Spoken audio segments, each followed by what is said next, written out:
ಆರೋಗ್ಯಕ್ಕಾಗಿ ಆಯುರ್ವೇದ ಕಾರ್ಯಕ್ರಮದಲ್ಲಿ ಬಿ ಪಿಯ ಬಗ್ಗೆ ನೋಡ್ತಾ ಇದ್ದೀವಿ. ಬಿ ಪಿಯಿಂದ ಹೃದ್ರೋಗ, ಬಿ ಪಿಯಿಂದ ಪ್ಯಾರಲೈಸಿಸ್. ಈಗ ಬಿ ಪಿಯಿಂದ ಕಿಡ್ನಿ ರೋಗ ಹೇಗೆ ಬರ್ತದೆ ಅಂತ, ಕಿಡ್ನಿ ವೈಫಲ್ಯ ಆಗ್ತಾ ಇದ್ದಾವೆ ಬಿ ಪಿಯಿಂದ ಅನ್ನೋ ಕಾರ್ಯಕ್ರಮವನ್ನು, ಬಿ ಪಿಯಿಂದ ಕಿಡ್ನಿ ಹಾಳಾಗ್ತವ ಅನ್ನೋದ್ರ ಬಗ್ಗೆ ಚರ್ಚೆ ಮಾಡೋಣ. ನಮ್ಮ ಜೊತೆಗೆ ಡಾಕ್ಟರ್ ವಿದ್ಯಾ ಒಡೆಯರ್, ಶ್ರೀ ಪರಮಹಂಸ ಅಥರ್ವಾಯುರ್ಧಾಮ ಬೆಂಗಳೂರು ಕೇಂದ್ರದ ವೈದ್ಯಾಧಿಕಾರಿಗಳಿದ್ದಾರೆ. ಬಿ ಪಿಯಿಂದ ಕಿಡ್ನಿ ವೈಫಲ್ಯ ಹೇಗಾಗುತ್ತೆ ಅಂತ ನೋಡೋಣ ಬನ್ನಿ. ಸರ್, ಅನೇಕರನ್ನ ನಾವು ನೋಡ್ತೀವಿ ಹೈ ಬಿ ಪಿಯಿಂದ ಕಿಡ್ನಿ ವೈಫಲ್ಯ ಆಗುತ್ತೆ ಅಂತ. ಇದು ಸತ್ಯನಾ? ಹಾಗಾದ್ರೆ ಸತ್ಯ ಆದರೆ ಹೇಗೆ ಸರ್ ಉಂಟಾಗ್ತದೆ ಇದು? ಹೈ ಬಿ ಪಿಯಿಂದ ಕಿಡ್ನಿ ವೈಫಲ್ಯ ಆಗೋದಕ್ಕೆ ಪ್ರಧಾನವಾದ ಕಾರಣ ಏನಪ್ಪ ಅಂದರೆ, ಈ ಕಿಡ್ನಿ ಒಂದು ಫಿಲ್ಟರ್. ಅದು ಫಿಲ್ಟರ್ ಅಂದರೆ ಏನು? ವಿಷವಸ್ತುವನ್ನು ಸೋಸುವಂಥದ್ದು ಒಂದು ಫಿಲ್ಟರ್. ಸೊ ಈ ಫಿಲ್ಟ್ರು ಯಾವಾಗ ಸೋಸುತ್ತೆ ಅಂದರೆ, ಯಾವುದೇ ನೀರಿನಲ್ಲಿರ್ತಕ್ಕಂಥ ವಿಷವನ್ನು ಸೋಸಬೇಕು ಅಂದರೆ ನೀರು ನಿಧಾನಕ್ಕೆ ಹೋಗಬೇಕು, ಆವಾಗ ಈಸಿಯಾಗಿ ಫಿಲ್ಟರ್ ಆಗ್ತಾ ಇರ್ತದೆ. ಜೋರಾಗಿ ಓಡೋದ್ರೆ ನೀರು, ಫಿಲ್ಟರ್ ಏನೋ ಇದೆ, ಫಿಲ್ಟರ್ ಮೇಲಿಂದ ನೀರು ಜೋರಾಗಿ ಓಡೋಯ್ತು ಅಂದರೆ ಅರ್ಧ ಸೋಸುತ್ತೆ, ಅರ್ಧ ಸೋಸಲ್ಲ. ಸೊ ಈ ಬಿ ಪಿ ಅಂದರೆ ಏನು? ರಕ್ತ ಜೋರಾಗಿ ಓಡೋಗೋದು ಅಂತ. ರಕ್ತನಾಳದಲ್ಲಿ 1 ಸೆಕೆಂಡಿಗೆ ಇಷ್ಟು ದೂರ ಹೋಗಬೇಕು ಅಂದರೆ ಅದಕ್ಕಿಂತ ಜಾಸ್ತಿ ಸ್ಪೀಡಾಗಿ ಹೋದರೆ ಏನಾಗುತ್ತೆ? ಅದು ಬಿ ಪಿ ಅಂತ ಕರೆಸ್ಕೊಳ್ತದೆ. ಸೊ 1 ಸೆಕೆಂಡಿಗೆ ಇಷ್ಟೇ ದೂರ ಕ್ರಮಿಸ್ಬೇಕು ರಕ್ತ. ಇದು ಹಾಗಲ್ಲ, ಇಷ್ಟೊಂದು ದೂರ ಹೋಗುತ್ತೆ. ರಕ್ತನಾಳಗಳು ಸಣ್ಣ ಆಯಿತು ಅಂದ್ಕೊಳ್ಳಿ, ಪೈಪನ್ನು ಚಿಕ್ಕದು ಮಾಡಿದರೆ ಹೋಗೋ ನೀರು ಏನಾಗುತ್ತೆ? ದೂರ ಚಿಮ್ಮುತ್ತೆ, ಅಂದರೆ ಸ್ಪೀಡಾಗಿ ಹೋಗುತ್ತಲ್ವ. ಹಾಗೆ ರಕ್ತನಾಳಗಳು ಕೂಡ ಕಿಡ್ನಿಯಲ್ಲಿ ಗ್ಲೊಮರುಲಾರ್ ಫಿಲ್ಟ್ರೇಷನ್ ಹೀಗಿರ್ತದೆ. ಅದು ಇದಕ್ಕೆ ಸಣ್ಣ ಸೂಕ್ಷ್ಮ ರಕ್ತನಾಳಗಳಿರ್ತವೆ. ಈ ರಕ್ತನಾಳಗಳಲ್ಲಿ ರಕ್ತ ಸರ್ರ ಅಂತ ಹೋಯಿತು ಅಂದರೆ ಅದು ಫಿಲ್ಟರ್ ಆಗೋಕ್ಕಿಂತ ಮೊದಲೇ ರಕ್ತ ಪಾಸ್ ಆಗಿಬಿಟ್ಟಿರ್ತದೆ. ಹಾಗಾಗಿ ರಕ್ತವನ್ನು ಫಿಲ್ಟ್ರ್ ಮಾಡದೆ ಅಶುದ್ಧ ರಕ್ತ ಹಾಗೇ ಉಳ್ಕೊಳ್ಳೋದ್ರಿಂದ ಕಿಡ್ನಿ ವೈಫಲ್ಯ ಆಗುತ್ತೆ. ಹಾಗಾಗಿ ಬಿ ಪಿ ಅದಕ್ಕೆ ನೇರವಾಗಿ ಕಾರಣ ಆಗ್ತದೆ, ರಕ್ತವನ್ನು ಜೋರಾಗಿ ಓಡಿಸೋದ್ರಿಂದ. ಸರ್, ಈ ಕಿಡ್ನಿ ಫಿಲ್ಟರ್ ಸ್ವಚ್ಛವಾಗಿ ಇಟ್ಕೋಬೇಕಂದ್ರೆ ನಾವೇನು ಮಾಡ್ಬೋದು ಸರ್? ವಾಸ್ತವದಲ್ಲಿ ಫಿಲ್ಟ್ರ್ ಏನೂ ಆಗೋದೇ ಇಲ್ಲ. ಕಿಡ್ನಿಲಿರುವಂಥಕ್ಕಂಥ ಫಿಲ್ಟ್ರಿಗೇನು ಸಮಸ್ಯೆನೇ ಇಲ್ಲ ವಾಸ್ತವದಲ್ಲಿ. ಈ ಸೂಕ್ಷ್ಮ ರಕ್ತನಾಳಗಳನ್ನು ನಾವು ಆ್ಯಕ್ಟಿವಾಗಿ ಇಟ್ಕೊಂಡ್ರೆ ಅದಷ್ಟೇ ಅದು. ಸೊ ಈಗ ಬಾತ್ರೂಮಲ್ಲಿ ಕಸ ಕಟ್ಕೊಂಡಿದೆ ಅಂದರೆ ಫಿಲ್ಟ್ರ್ ಚೇಂಜ್ ಮಾಡ್ತೀವ, ಕಸ ತೆಗಿತೀವ? ಕಸ ತೆಗಿಬೇಕು. ಫಿಲ್ಟ್ರ್ ಚೇಂಜ್ ಮಾಡಿದ್ರೆ ಅದಕ್ಕೆ ಅರ್ಥನೇ ಇರಲ್ಲ, ಮತ್ತೆ ಕಟ್ಕೊಳ್ತದೆ. ಸೊ ಇಲ್ಲಿ ಅಶುದ್ಧ ರಕ್ತವೇ ಪ್ರಧಾನ ಕಾರಣ. ರಕ್ತದಲ್ಲಿ ಅಶುದ್ಧಿ ಇತ್ತು ಅಂತಂದರೆ ಸೂಕ್ಷ್ಮ ರಕ್ತನಾಳಗಳು ಇನ್ಯಾಕ್ಟಿವ್ ಆಗ್ತವೆ. ನಾವು ಇದನ್ನು ನೋಡ್ತಾ ಬಂದಿದ್ದೇವೆ. ಇನ್ಯಾಕ್ಟಿವ್ ಅಂದ್ರೇನು? ಗಾಳಿ ಕೊಡಲ್ಲ, ವೇಸ್ಟ್ ನಿಲ್ಲಿಸ್ಕೊಳ್ಳಲ್ಲ, ಆಹಾರ ಕೊಡಲ್ಲ. ಸೊ ಹೀಗಾದ ತಕ್ಷಣ ಅವು ಇನ್ಯಾಕ್ಟಿವ್ ಆದವು ಅಂದರೆ, ಅಥವಾ ಅರ್ಧ ಆ್ಯಕ್ಟಿವ್ ಆದವು ಅಂದರೆ ಫಿಲ್ಟರ್ ಆಗೋದು ಕೂಡ ಕಮ್ಮಿ ಆಗುತ್ತೆ. ಕೂದಲೆಳೆಯಂತಹ ಸೂಕ್ಷ್ಮ ರಕ್ತನಾಳಗಳು ಈ ಕಿಡ್ನಿಯ ಗ್ಲೊಮರುಲಾರ್ ಫಿಲ್ಟ್ರೇಷನಲ್ಲಿ ಏನಿರ್ತದೋ ಇಲ್ಲಿರ್ತಕ್ಕಂಥ ಸೂಕ್ಷ್ಮ ರಕ್ತನಾಳಗಳು ಈ ವೇಸ್ಟನ್ನು ಹೊರಗೆ ಹಾಕೋ ಕ್ರಿಯೆಯಲ್ಲಿ, ತೂತ ಇರ್ತವೆ ಚಿಕ್ಕದು, ವೇಸ್ಟನ್ನು ಹೊರಗೆ ಹಾಕೋ ಕ್ರಿಯೆಯಲ್ಲಿ ಹಾಳು ಮಾಡ್ಕೊಳ್ತದೆ. ಪಿ ಪಿ ಇರೋದ್ರಿಂದ ಗಡಸುತನ ಬಂದುಬಿಡ್ತದೆ ರಕ್ತನಾಳಗಳಿಗೆ. ಹಾರ್ಡ್ನೆಸ್ ಬಂತು ಅಂದರೆ ಮತ್ತು ರಕ್ತ ಸ್ಪೀಡಾಗಿ ಓಡೋದ್ರಿಂದ ಅದು ಹೊರಗೆ ಹೋಗಲ್ಲ, ಆವಾಗ ಫಿಲ್ಟ್ರು ಆಗಲ್ಲ. ಸೊ ಫಿಲ್ಟ್ರ್ ಆಗಬೇಕು ಅಂದರೆ ರಕ್ತನಾಳಗಳ ಮೃದುತ್ವ ತುಂಬ ಇಂಪಾರ್ಟೆಂಟ್. ಸೊ ಸಾಫ್ಟಾಗಿರಬೇಕು ರಕ್ತನಾಳ, ಶುದ್ಧವಾಗಿರಬೇಕು ರಕ್ತ. ಈ ಎರಡಿದ್ರೆ ಮಾತ್ರ ನಾವು ಬಿ ಪಿಯಿಂದಲೂ ಕೂಡ ಕಿಡ್ನಿ ಏನೂ ಆಗೋದಿಲ್ಲ. ಬಿ ಪಿ ನಿಯಂತ್ರಣ ನಿಧಾನಕ್ಕೆ ಮಾಡ್ಕೊಂಡ್ಬಿಡ್ಬೇಕು. ಸೊ ಅಶುದ್ಧ ರಕ್ತ ತೆಗಿಬೇಕು, ರಕ್ತನಾಳಗಳನ್ನು ಸಾಫ್ಟಾಗಿ ಇಟ್ಕೋಬೇಕು. ಹಾಗಾಗಿ ಫಿಲ್ಟ್ರ್ ಚೆನ್ನಾಗಿದ್ದೇ ಇರ್ತದೆ. ಸರ್, ಈಗ ಅಶುದ್ಧ ರಕ್ತ ಮತ್ತು ರಕ್ತನಾಳಗಳು ಇದು ಅಲ್ಲದೆ ಬೇರೆ ಯಾವ ಕಾರಣದಿಂದ ಕಿಡ್ನಿ ವೈಫಲ್ಯ ಆಗುತ್ತದೆ ಸರ್? ಓಕೆ, ಈ ಅಶುದ್ಧ ರಕ್ತ ಇದರಿಂದ ಏನಾದರೂ ಕಿಡ್ನಿ ಫೇಲ್ ಆದರೆ ಇದು ಟೆಂಪ್ರವರಿ. ಇದು ನಾವು ನೋಡಿದ್ದೀವಿ, AKD ಅಂತ, ಅಕ್ಯೂಟ್ ಕಿಡ್ನಿ ಡಿಸೀಸ್ ಅಂತ ಕರಿತೀವಿ. ಟೆಂಪ್ರವರಿಯಾಗಿ ಏನೇನೋ ವಿಷವಸ್ತು ಬಾಡಿ ಒಳಗೆ ಹೋಗ್ಬಿಟ್ಟಿರ್ತದೆ. ಆ ಟೈಮಲ್ಲಿ ಆ ಬ್ಲಡ್ಡಲ್ಲಿ ವಿಷವಸ್ತು ಜಾಸ್ತಿ ಸೇರಿಕೊಂಡಾಗ ಕಿಡ್ನಿ ಕ್ರಿಯಾಟಿನಿನ್ ಜಾಸ್ತಿಯಾಗಿ ಕಿಡ್ನಿ ಡಿಸೀಸ್ ಅಂತ ಕರಿತೀವಿ. ಆದರೆ ಇಟ್ ಈಸ್ ಅಕ್ಯೂಟ್. ಒಂದು ಸ್ವಲ್ಪ ಸಮಯದವರೆಗೂ ಇದ್ದು ಈ ರಕ್ತ ಎಲ್ಲ ಫಿಲ್ಟರ್ ಮಾಡಿದ ತಕ್ಷಣ ಅದು ಹೋಗ್ಬಿಡ್ತದೆ, ಏನೂ ಆಗಲ್ಲ, ಕಿಡ್ನಿ ಸೇಫಾಗಿರ್ತದೆ. ವಾಸ್ತವದಲ್ಲಿ ಫಿಲ್ಟರ್ ಕಿಡ್ನಿ ತೊಂದರೆ ಮಾಡ್ಕೊಂಡಿತ್ತು ಅಂದರೆ ಆವಾಗ ಇದು ದೊಡ್ಡ ಸಮಸ್ಯೆಗೆ ಇಟ್ಕೋತದೆ. ಸೊ ರಕ್ತನಾಳಗಳು ಮತ್ತು ಅಶುದ್ಧ ರಕ್ತ ಅಲ್ಲದೇ ಕಿಡ್ನಿ ಹಾಳಾಗೋದು ಇದು ಯಾವುದರಿಂದ ಆಗುತ್ತೆ ಅಂದರೆ, ಕಿಡ್ನಿ ಯಾವುದರಿಂದ ಆಗಿದೆ ನೋಡ್ಬೇಕು ನಾವು. ಯಾವುದರಿಂದ ಆಗಿದೆ ಕಿಡ್ನಿ? ಯಾವ ಧಾತುವಿನಿಂದ ಆಗಿದೆ? ಮೇದಧಾತುವಿನಿಂದ ಆಗಿದೆ. ಸೊ ಅಂದರೆ ಮೇದಧಾತುವಿನ ಸ್ರೋತಸ್ಸುಗಳ ಬಗ್ಗೆ ಆಚಾರ್ಯ ಹೇಳ್ತಾರೆ. ಎಲ್ಲಿಂದ ಉತ್ಪತ್ತಿ ಆಗುತ್ತೆ, ಎಲ್ಲಿಂದ ಹೊರತೆಗೀತಿದೆ ಅಂತ. ಅದರಲ್ಲಿ ಜಘನ ಮತ್ತು ರುಕ್ಕ ಅಂತ ಕರೀತಾರೆ. ರುಕ್ಕ ಅಂದರೆ ಕಿಡ್ನಿಗಳು.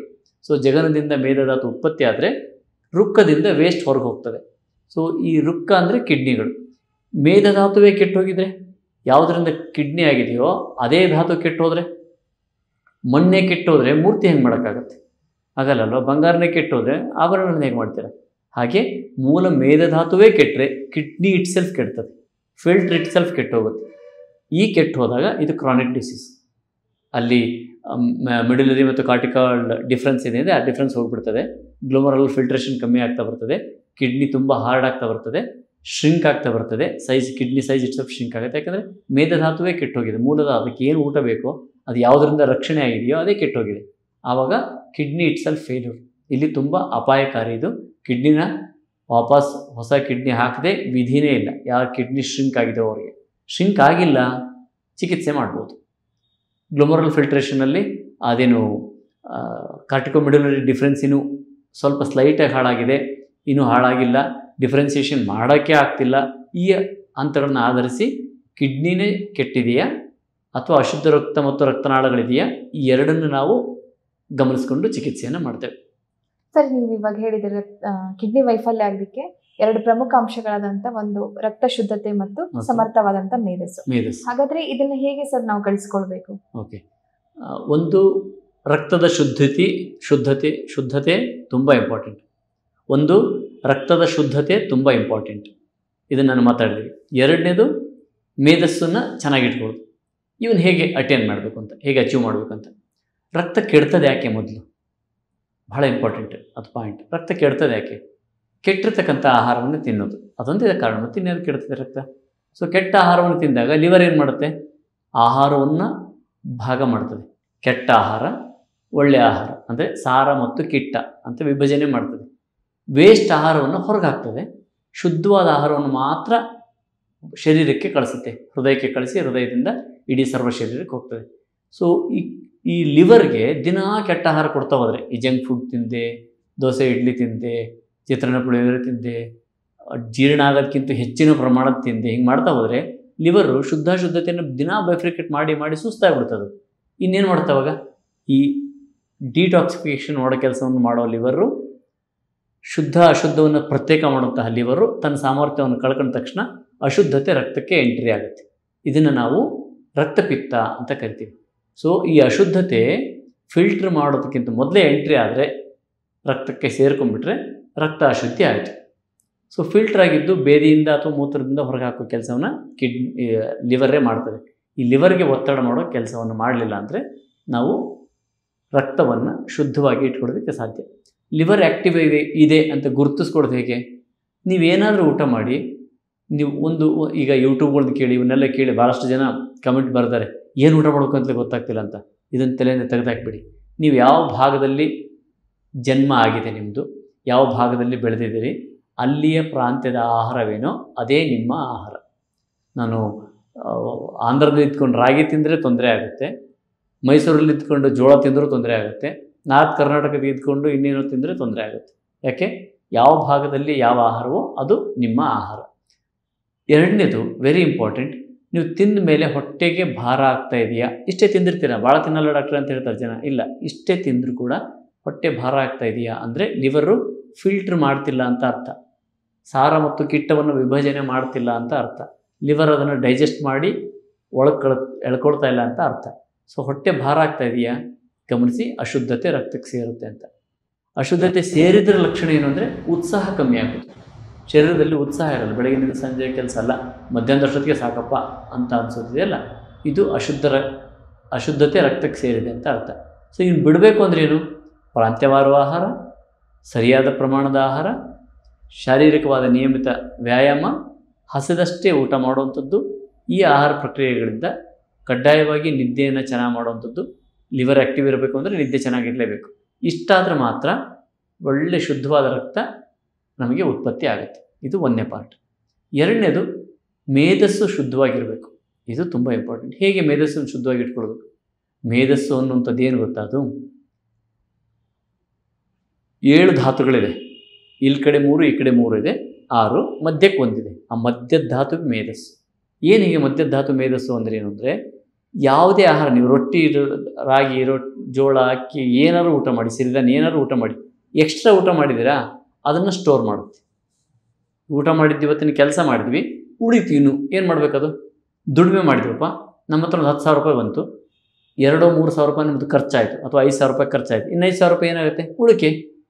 ಹಾಗೆ ಆಹಾರದಲ್ಲಿ ನೀವು ಊಟ ಮಾಡಿರೋದು ಖರ್ಚಾಯ್ತಾ, ಉಳಿದದ್ದೇನು ಉಳಿಯುತ್ತೆ. ಎಲ್ಲಿ ಬಿಡಬೇಕದು? ಯಾವ ಬ್ಯಾಂಕ್ ಯಾವುದು? ನಾವು ಯಾವುದು ಬ್ಯಾಂಕು ಅಂತ ಕರಿತೀವಿ ಹೊರಗಡೆಗೆ, ಈ ಮೇಧಧಾತು ಅನ್ನೋದು ಈ ಶರೀರದ ಬ್ಯಾಂಕ್. ಹಾಗಾಗಿ ನೋಡಿ ಇಷ್ಟು ದಪ್ಪ ಹೊಟ್ಟೆ ಬರ್ತದೆ, ಬ್ಯಾಂಕ್ ಸ್ಟೋರ್ ಮಾಡ್ಕೋತೀವಿ ಅಲ್ವಾ. ಬೇರೆ ಮಸಲ್ ಬೆಳೆಯೋದು, ಮೂಳೆ ಬೆಳೆಯೋದು, ಜಾಸ್ತಿ ಉಂಡ ತಕ್ಷಣ ಹೈಟು 3 ಅಡಿ 5 ಅಡಿ ಇದ್ದು 6 ಅಡಿ ಆಗೋದು ಏನಾಗಲ್ಲ. ಆಗೋದೇನು, ಹೊಟ್ಟೆ ಬರೋದು, ದಪ್ಪ ಆಗೋದು, ಫ್ಯಾಟೇ ಸೇರಿಕೊಡೋದು, ಬೇರೆ ಏನೂ ಇಲ್ಲ. ಸೊ ಫ್ಯಾಟ್ ಅನ್ನೋಂಥದ್ದು ಬ್ಯಾಂಕ್, ಅದು ಸ್ಟೋರ್ ಮಾಡ್ಕೊಳ್ತದೆ. ಹೆಂಗೆ ಸ್ಟೋರ್ ಆಗಬೇಕು ಅಂದರೆ ನಮಗೆ ಕಷ್ಟ ಕಾಲದಲ್ಲಿ ಬ್ಯಾಂಕ್ ದುಡ್ಡು ಕೊಡೋಗಿರಬೇಕು, ಅಂಥ ಬ್ಯಾಂಕಲ್ಲಿ ಇಡಬೇಕು.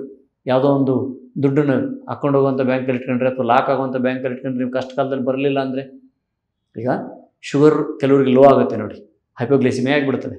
ಎಲ್ಲೋ ಹೊರಗಡೆ ಹೋಗಿದ್ದಾರೆ, ಯಾರಿಗೋ ಲೋ ಶುಗರ್ ಆಗಿಬಿಟ್ಟಿದೆ, ಒಂದು ಒಂದು ಯಂತ್ರ ಇದೆ. ಆ ಯಂತ್ರದಲ್ಲಿ ₹1 ಕಾಯಿನ್ ಹಾಕಿದರೆ ಒಂದು ಚಾಕ್ಲೇಟ್ ಬರ್ತದೆ, ಅಥವಾ ₹5 ಕಾಯಿನ್ ಹಾಕಿದರೆ ಒಂದು ಚಾಕ್ಲೇಟ್ ಬರ್ತದೆ. ಚಾಕ್ಲೇಟ್ ತಿಂದರೆ ಇವ್ನು ಬದುಕ್ತಾನೆ. ಈಗ ಆದರೆ ಇವನ ಹತ್ರ ₹2,000 ನೋಟಿದೆ, ಎದುರಿಗೆ ಯಂತ್ರನೂ ಇದೆ, ಚಾಕ್ಲೇಟು ಇದೆ, ಯಾರೂ ಜನ ಇಲ್ಲ, ಹಾಕಕ್ಕೆ ಚಿಲ್ಲರೆ ಕಾಸಿಲ್ಲ, ₹2,000 ಇದ್ದು ಸಾವೇ ಬರೋದು ನಮಗೆ. ಇಂಥ ಪರಿಸ್ಥಿತಿ ಇವತ್ತು ಹೆಂಗಿದೆ ಅಂದರೆ ಫ್ಯಾಟ್ ಇಷ್ಟಿಷ್ಟು ಸೇರಿಕೊಂಡಿದೆ, ಎಮರ್ಜೆನ್ಸಿ ಬಂದರೆ ಅದ್ರ ಕೈಲಿ ಕೊಡೋಕ್ಕೆ ಆಗಲ್ಲ.